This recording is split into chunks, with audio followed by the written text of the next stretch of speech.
I, 26 female, have been in a relationship with my fiancé, Rayon, 28 male, for 8 years. We met my first year of college through my best friend, his cousin, Priya. Last 8 years have been magical, and couldn't have asked for a better partner to grow with. Within those years, we both graduated as engineers, landed amazing jobs, and grew within our companies fairly quickly, allowing both of us to be very well off financially.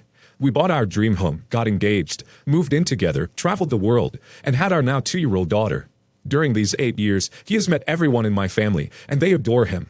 For some reason, I didn't get to meet his. Whenever I asked when he'd introduce me, he told me what seemed like valid excuses. Big one being his parents mostly staying back home. He loved me and treated me amazingly, so I didn't give him a hard time about it. His cousin also confirmed everything he said. Rayon has been wanting to go to Pakistan to help his family for a while. He finally decided 2022 was the year. Told me he was going for 2 months, but informed me, while away, that he might have to stay for 6. During his time away, Priya came to stay with me for a bit. One day while on FaceTime with her mom, I was sitting next to her. Her mom said she was invited to a wedding back home and asked Priya if she wanted to come along. Long story short, we found out it was Rayon's wedding, which obviously shattered me. Couldn't believe it, to be honest. Priya and I decided to show up without him knowing. After running it with my family, went to Pakistan, and arrived at his wedding looking fine as duck. I thought he was being forced until I saw how overjoyed he was. When he saw us, he looked like he just saw a ghost. I also had our daughter who ran and hugged him. He looked shattered while holding her. Priya privately informed his wife with proof, and I still don't know how that went down. I danced the night away with our kid, enjoyed the food, music, and drinks, and he was literally frozen. We flew back home the next day, and he has been blowing my phone up since. Everyone thinks I should have announced everything at his wedding, but I'm good. Just the fact that I enjoyed his wedding more than he did was enough. I decided to take a getaway trip outside the country with my daughter, and honestly, don't want to come back to our cold state. I love it here, and might consider moving here with her. I found out he cut his trip short, and has been completely shattered he might never see us again. He clearly chose his parents' wishes, new wife over me and my daughter, so he shouldn't have access to us, and for that, his friends say I'm the a-hole. So I'm the a-hole for crashing his wedding and not talking to him. And would I be the a-hole if he loses access to our kid, at least for now? Not the a-hole for crashing his wedding, but you're kind of my hero now. That sounds awesome. I can't imagine how intense it had to be and heartbreaking. But you do have a child together, so you will have to come to some kind of an agreement. re, him seeing his daughter, if he wants to. You would totally be the a-hole for withholding the child from him. Not the a-hole for crashing the wedding. That was brilliant. But denying him access to his child will hurt your child. Don't do it. Take the high road, straight to court for the child support. I don't plan on denying him access to our child. She deserves to have her father in her life. But he kept her a secret, and his family besides his cousin, and her family don't know about our little girl. If he wants her in his life, he needs to introduce her and make her priority. Not the a-hole, but I would be more concerned about what he and his family would do with your daughter if they were to get her into their custody. As a woman, her rights as yours may be far more limited where they take her away from you into another country.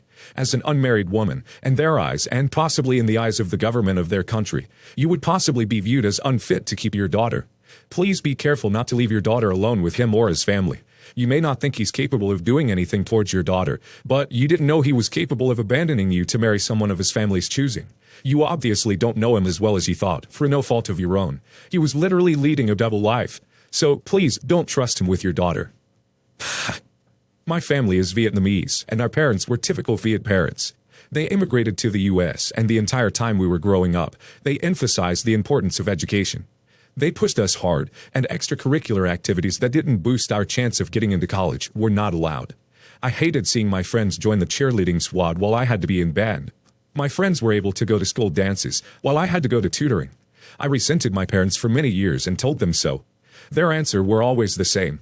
Hate us all you want now, but thank us later. I'm now a surgeon, and all my siblings have high-paying careers. The siblings with the lowest salary makes almost $160,000 a year as a supervising pharmacist in a hospital. We're all living very well, and are very happy with our lives. Now that I'm a mother, I can admit that my parents were right. My sister, an attorney, is married to Bill. He's not Asian and works as a chef at a restaurant. Unlike movies or cooking shows, he's only making about $50,000 a year while his wife is pulling in about $500,000 as a partner in her firm. Over Christmas, we were gathered at my parents', and I was asked by my niece, my brother's daughter, about my career. Her parents are pushing her into the medical field, and she wanted to know what it takes. During our conversation, she said she wants to be a teacher and not a doctor. She told me she feels pressured into studying too much and can't enjoy life like her friends. I pointed out that I went through the exact same thing, and teaching won't give her the life she's accustomed. I said if she's a doctor, she can always teach on the side. I told her about a colleague who's also a physician and volunteers to teach in his old high school. Brother-in-law overheard us and chimed in about how she should follow her dream of teaching, because money does not equal happiness. He pointed out that he makes as much as a teacher and lives a great life. I didn't appreciate his nosiness, so I replied that he has a great life because my sister makes 10 times his salary and bought him his brand new $125,000 electric car for Christmas. I turned to my niece and told her unless she wants to live off of someone, she needs to make her own money. Brother-in-law got his feelings hurt and went to complain to my sister. She told me I was wrong to say that to brother-in-law and that I should apologize. I'm refusing, since I only stated the truth. But now they're refusing to come to my house for Viet New Year. I'm hosting the entire family, unless I apologize. I didn't appreciate his nosiness. Wow, you're the a-hole for this alone. Bill heard his niece getting some very one-sided advice. He chimed in with his perspective, which he is just as much entitled to as you are to yours, and which is just as valuable to your niece as yours is. That's not nosiness, that's looking out for his niece, exactly the same thing you were doing. Your ad hominem attack was completely uncalled for, and it's sad that with all your education, you haven't yet learned that money doesn't buy happiness. If it did, there wouldn't be so many miserable rich people. I'm glad you're satisfied with your life, truly. But as a single woman working for a nonprofit at nonprofit wages, I assure you, there are many different ways to achieve a good life. Not the a-hole. Truth is indisputable. He used himself as an example of happiness when his happiness is based on the hard work of his wife. Sure, money isn't everything, but if he wasn't married to his wife, his life would look very different than it does now. I'm not a fan of parents forcing kids into careers. Your niece is not you, and the world she's growing up in is very different. Your ability to deal with your parents' expectations are different than hers. I'd caution you to support your niece in whatever career path she chooses, whether it is teaching or medicine. There is value to great teachers and great doctors. Society needs both. Not the a-hole. You were being honest. There's nothing wrong with following a dream. But if you expect a certain lifestyle and that dream doesn't fund that, then the truth needs to be told. Brother-in-law can surely see he gets to do a job he loves and has no stress because someone else earns the coin. I mean, these are all facts. Kids need facts to make their own decisions. Haha. I have 3 sisters. We are all close with my mom and have a good relationship with her. I'm 32 female, married with 3 young children. My second sister, 30 female, is single, and my third, 26 female, is married with no kids. Yet. We are all in unconventional, financially unsteady vocations. My mom married my stepfather last year. My mom has life insurance totaling $130K.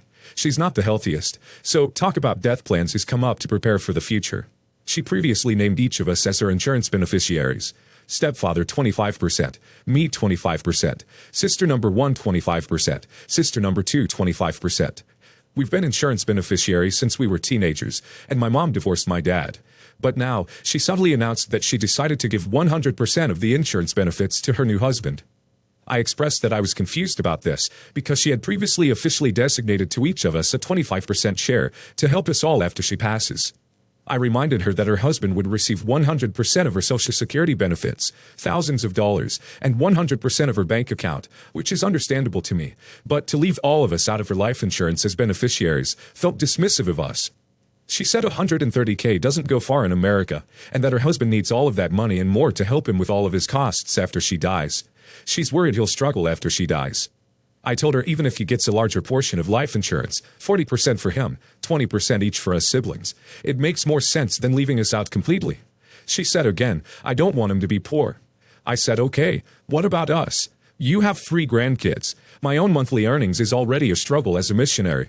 Sisters number 1 and number 2 are artists and work on commission, which is up and down depending on if anyone buys their work. We are all on the low income spectrum. Do you not care about helping us at all when you die? She said she never said she doesn't care, but she just wants to give 100% to her husband. She said her mom didn't leave her any money when she died. I told her that grandma actually had no money to give, no life insurance, inheritance, whereas you have $130K plus guaranteed when you die, and you were choosing to leave us with literally 0% while giving your new husband 100%. She said finally that if her husband died, she wouldn't want to be equal to his kids, and therefore receive an equal share with his kids. She expects 100%, therefore she would give him 100%. She accused me of wanting a bunch of money and telling her what to do. So I told her I don't want any of the money, and her husband can have it all. I understand her husband comes in first place, but I didn't expect us to come in at 0th place. My sisters are also both upset at hearing the news that we are all left out. Am I the a-hole? Edit. We love our mom. I'm not waiting for her to die. I hope she lives until she's 100. If that's how that came off to you, sorry, not the intention. She has continually told us throughout the years that she wants to give us insurance money to help us after she dies. So this was a different direction she suddenly took. You're the a-hole. Her kids are grown and she has a husband she is thinking about. 130K spread around won't be a crazy amount to any kid, but for her husband, it could be very important. Nobody is owed an inheritance. You're the a-hole. You don't live in the household with her. After she is gone, new husband is going to take over 100% of the financial responsibility for her estate, i.e., paying for funeral costs, paying rent or mortgage on their house, paying for bills she previously contributed to, etc. She is not contributing to your household, therefore her death will not put any financial hardship on you. Regardless, it's her money and her decision, and it's not your place to pressure her to give you money, dead or living, because you are an adult. Not the a-hole. I can appreciate her wanting to make sure her husband is taken care of, but she doesn't want his shares to go to his kids if he were to pass first. Did I read that right? She can do what she wants, but I would be sketched out too. This life insurance has been in place for over 10 years, and now all of a sudden she changes it, and new hubby would get everything, including Social Security, bank accounts, retirement, etc. I would say yes, the a-hole, if they had been married for a long time, but it was just her and her kids for years. I'm not datelining all of this, and the kids aren't entitled to anything, but it just seems off that as a parent she wouldn't want to make sure her children are left without anything when she passes. For all those who are icked out by OP having this convo with her, I'm going to assume you have not lost a loved one. It's important to have all your affairs ironed out and communicated. This includes any health directives. Trying to pick up the pieces after a close loved one dies with nothing communicated from the deceased is an absolute nightmare. This situation happened a few months ago, but the holidays brought it up again. I hope I'm not the a-hole, but my judgment towards my sister is biased. Back in 2020, my mom lost her job, and I, 34 female, moved back in with her to pay the bills. I figured she earned it. My work hours are weird, as I work with people overseas from the US, and I work from home, from my computer, generally from the afternoon to about midnight. At the beginning of this year, my sister's, 38 female, rent was jacked up, and she couldn't afford her place anymore. She asked to move back into our mom's home so her 2 kids, 9 male and 7 female, could have space. To keep it short, I don't get along with my sister, but I love my niece and nephew, and agreed they would move in with 3 stipulations. 1. Don't touch my food, which I labeled. 2.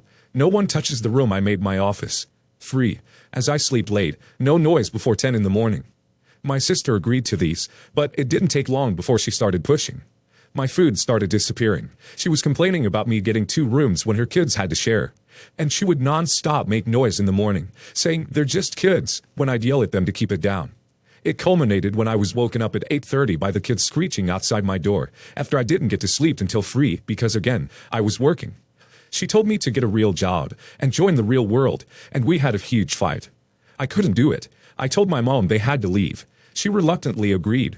My sister apparently didn't realize I was paying the bills and argued with me a lot.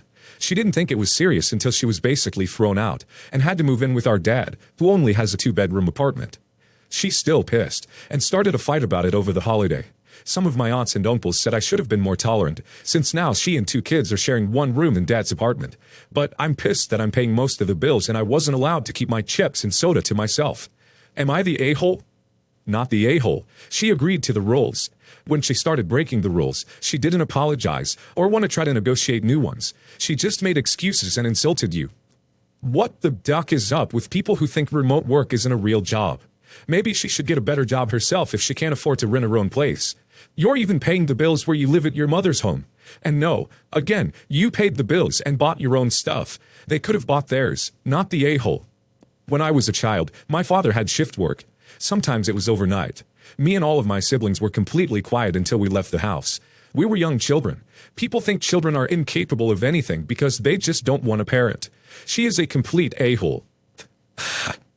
For the last couple of years, I've avoided spending Christmas with my family because I have a bad relationship with my brother, and my parents defend him when he says some pretty awful things, and we've had small Christmases because of the virus. But this year we were going to my grandparents' place, and there would be lots of family there. So I thought it would be easier to just avoid my brother, and there would be more people who might be annoyed at my brother if he decided to be a jerk, so he might not. But, like every time, my brother decided to get drunk and make fun of me for my weight. He has this joke where he pulls food away from me at dinner when I'm about to take some, and he says I don't need it because I'm fat, or says I should go jog a lap around the house to earn it. He did it multiple times, and every time I told him he needed to stop acting like a jerk. Like always, my parents ignored him, but so did everyone else, except my uncle who laughed at me with my brother. I told my uncle to stop laughing because it encourages him, but he didn't. I ended up leaving halfway through dinner and taking all the presents I'd brought with me. I didn't make a fuss. I just picked up my bags and left, because we hadn't done presents yet, and they were all still together in my bags. Later, multiple family members told me I was being childish and trying to ruin Christmas for everyone by walking out and taking the presents. They said I brought the whole mood down for the rest of the night, and everyone had a bad time because of me. Even though a few of them agreed my brother was being a jerk, they said they didn't do anything wrong, and I punished them for no reason. I think that sitting around and not saying anything when he was making fun of me was wrong, and I feel like if they weren't even willing to say a single thing against him, or standing up for me, they don't deserve to get gifts from me.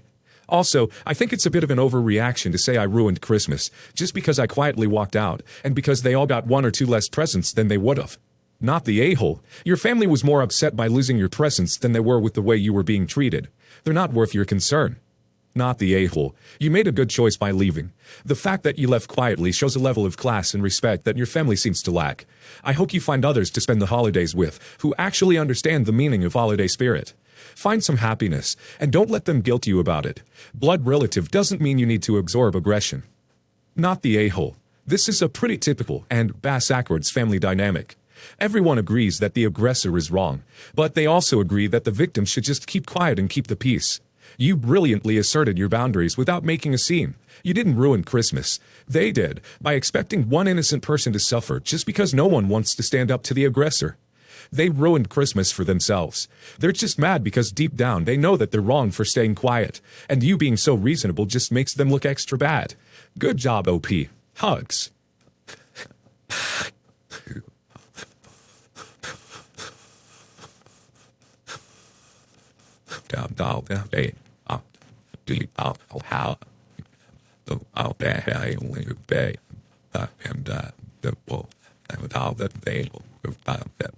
Look down.